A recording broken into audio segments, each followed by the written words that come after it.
Saudara, sejumlah kebijakan Sri Mulyani tak akan diubah oleh Menkyu baru Purbaya Yudi Sadewa. Salah satunya disiplin fiskal yang menjadi tonggak keuangan negara. Lalu apa saja kebijakan Sri Mulyani yang harus dilanjutkan demi meraih pertumbuhan ekonomi 5,4% di era Purbaya? Kita tanyakan ke Kepala Ekonom Bank Permata Joshua Pardede. Selamat pagi Mas Joshua.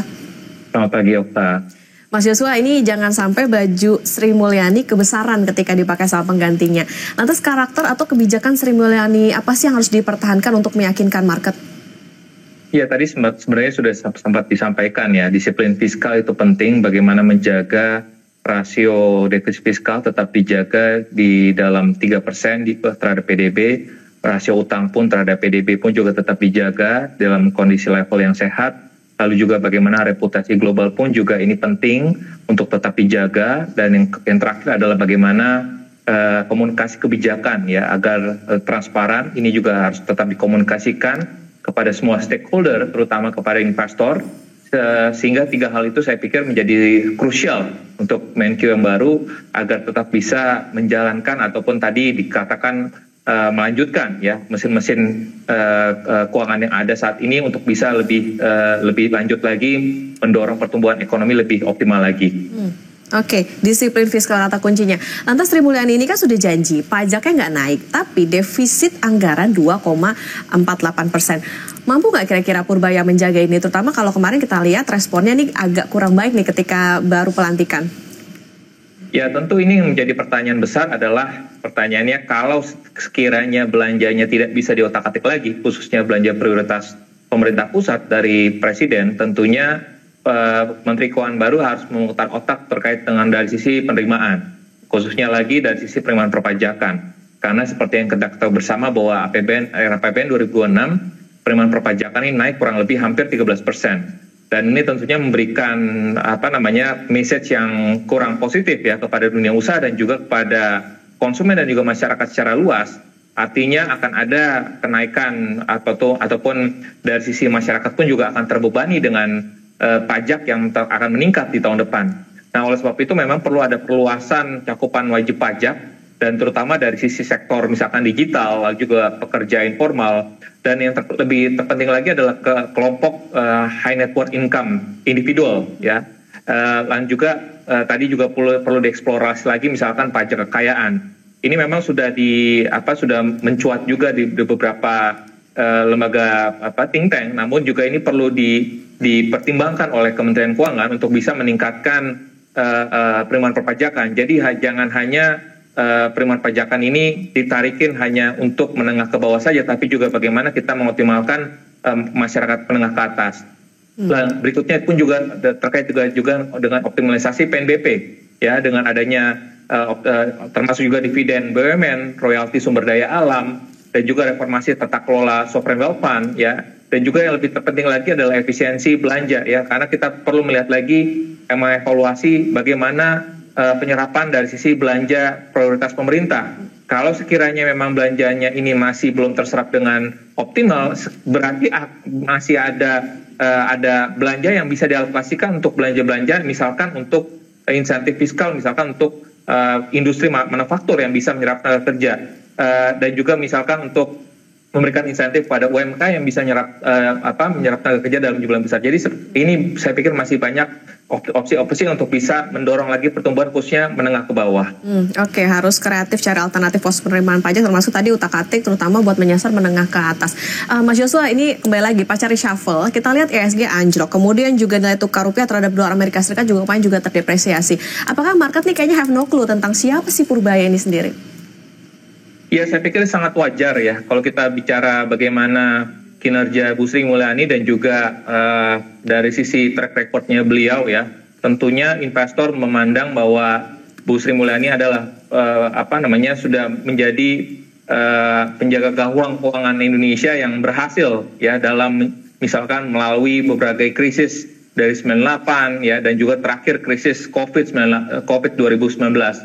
Jadi tentunya ini memberikan indikasi bahwa tentu sosok Menteri Keuangan baru ini akan dilihat ya, dinantikan oleh investor khususnya langkah-langkah apa saja yang akan, terobosan apa saja yang akan dilakukan. Dan seperti yang disampaikan juga oleh Pak Menkyu yang baru bahwa disiplin fiskal akan tetap dilanjutkan, dan ini tentunya harapannya tetap akan bisa menormalkan pasar lagi, artinya akan memberikan kepercayaan kepada pasar. Namun kembali lagi yang lebih penting lagi bagaimana mengoptimalkan dari sisi penerimaan, meningkatkan produktivitas dari sisi belanjanya, sehingga fiskal itu tetap akan memberikan ruang fiskalnya tetap terjaga, dan khususnya lagi adalah memberikan kepercayaan kepada masyarakat agar setiap rupiah yang dibayarkan oleh wajib pajak ini benar-benar dipertanggungjawabkan oleh pemerintah terkait dengan spending yang produktif juga.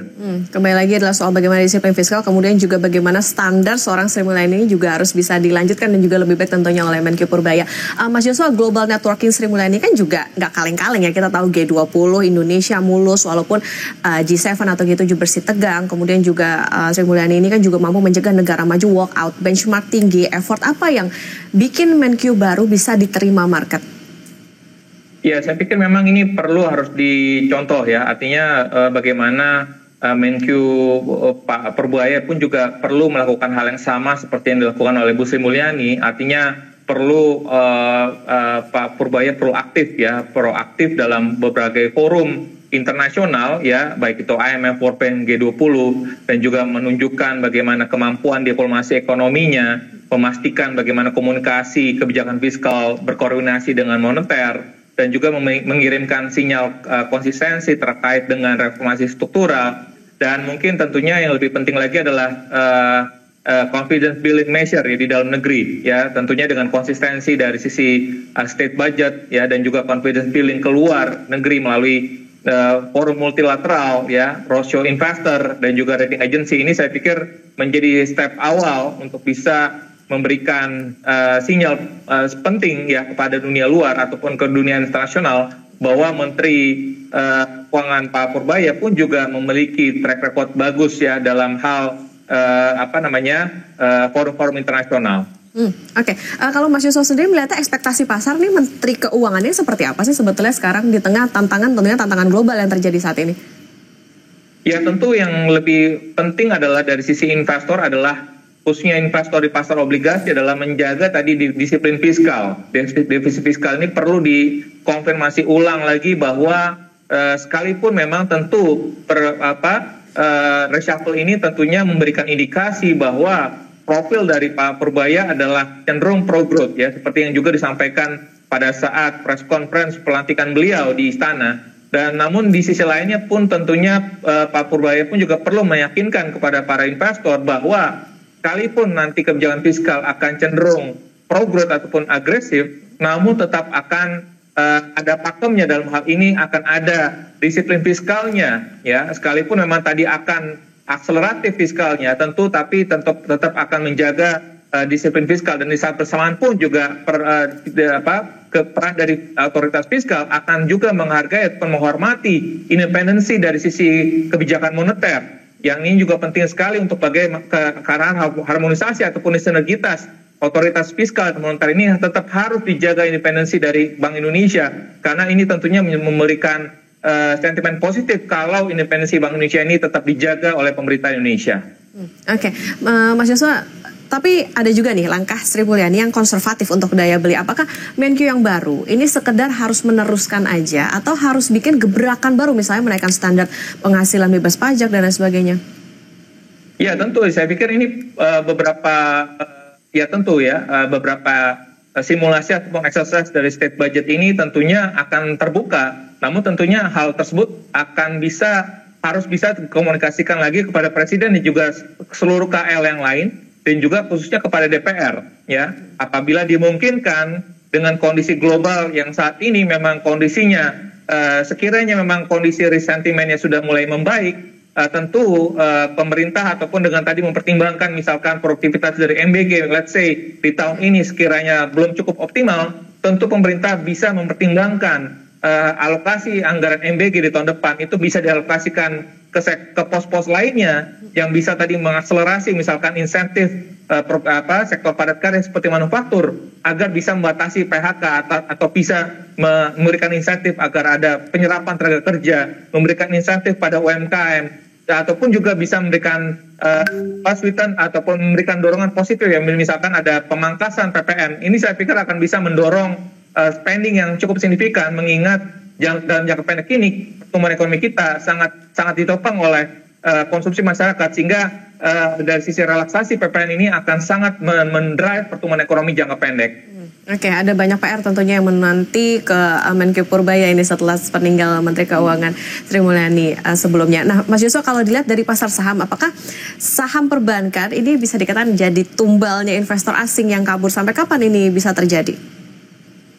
Ya, kalau kita lihat memang ada beberapa faktor tentunya. Kalau kita lihat dalam 2 hari terakhir ini, regional Asia cenderung cukup positif, dan di sisi lainnya memang pasar saham dan juga pasar obligasi domestik cenderung terkoreksi akibat beberapa sentimen tadi wait and see terkait dengan profil ataupun sosok dari Menteri Keuangan yang baru saat ini. Namun tentunya dengan kalau kita mengikuti kemarin serah terima jabatan di Kementerian Keuangan sendiri, Pak Menkyu sendiri sudah mengatakan bahwa disiplin fiskal akan tetap dilanjutkan. Tentunya ini memberikan konfirmasi, kejelasan lagi bahwa disiplin fiskal akan berlanjut, ya, sekalipun memang akan akseleratif pro growth ya dari sisi kebijakan fiskalnya, dan tentunya harapannya dalam jangka dan tentunya harapannya kita melihat bahwa kondisi dari sisi globalnya di mana The Fed akan berpotensi kembali lagi memangkas suku bunganya, lalu juga suku bunga Bank Indonesia pun juga masih tetap berpotensi untuk memangkas suku bunganya, sehingga mestinya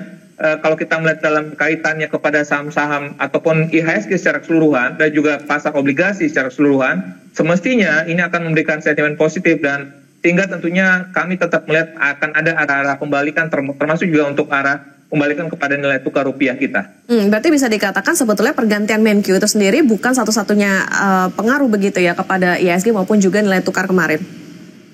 Ya, salah satu pengaruhnya betul 2 hari terakhir ini memang terkoreksi karena regional Asia lainnya memang cenderung mengalami hal yang positif ya, sentimen positif. Jadi tapi kedepannya kita melihat forward lookingnya masih ada sentimen positif dari ekspektasi penurunan suku bunga di Amerika Serikat yang akan juga disertai juga ataupun di saat bersamaan pun juga akan ada potensi penurunan suku bunga Bank Indonesia, sehingga kombinasi kedua faktor ini diharapkan akan bisa memberikan sentimen positif juga kepada pasar keuangan domestik kita. Oke. Mas Yusuf, ini soal bunga mawar putih yang diberikan saat sertijab dan permintaan maaf Sri Mulyani. Berbeda saat era SBY yang dikasih mawar merah sebagai tanda semangat bilang I'll be back gitu. Tapi kali ini saya minta maaf. Ada analisakah soal ini, Mas Yusuf? Ya, saya pikir memang dengan sudah track record ataupun pengabdian beliau ya dalam 3 rezim pemerintahan sudah dari Pak SBY, Pak Jokowi dan juga Pak Prabowo, tentunya apakah kemungkinan beliau masuk lagi ke pemerintahan mungkin saja ada, tapi kalau kita lihat kalkulasinya kemungkinan memang kemungkinannya mungkin relatif kecil dalam jangka mungkin 5 tahun ke depan ini ya. Jadi saya pikir mungkin kita melihat bahwa kondisinya dalam jangka pendek ini kemungkinan besar Ibu Sri Mulyani kemungkinan masih akan melihat ataupun akan memandang akan sebagai warga negara seperti yang disampaikan juga pada saat bisa sambut di Kementerian Keuangan ya. Artinya kita perlu menghormati beliau, pilihan beliau sebagai warga negara biasa, dan tentunya kita perlu mengapresiasi ya kinerja beliau dalam kurang lebih 15 tahun terakhir ini di pemerintahan sebagai penjaga gawang keuangan ke Indonesia, telah menjaga kinerja fiskal kita dengan baik dan mendapatkan apresiasi dan prestasi yang luar biasa dari dunia internasional. Tentunya kita perlu apresiasi kinerja dari Ibu Sri Mulyani juga. Oke, 15 tahun artinya ada legasi banyak yang ditinggalkan oleh Sri Mulyani. Ini tentunya jadi tantangan terbaru bagi Menkyu yang baru, Menkyu Purbaya. Tidak hanya utak-atik soal tadi bagaimana pos-pos pembelanjaan, tapi juga bagaimana disiplin ekonomi, kemudian penerimaan pajak, dan juga soal tantangan dalam diplomasi ekonomi. Ini kayaknya harus go the extra mile nih kayaknya nih Menkyu Purbaya untuk bisa melanjutkan Sri Mulyani. Terima kasih Kepala Ekonom Bank Permata Mas Yusuf Pardede sudah bersama di Kompas Bisnis. Sehat selalu.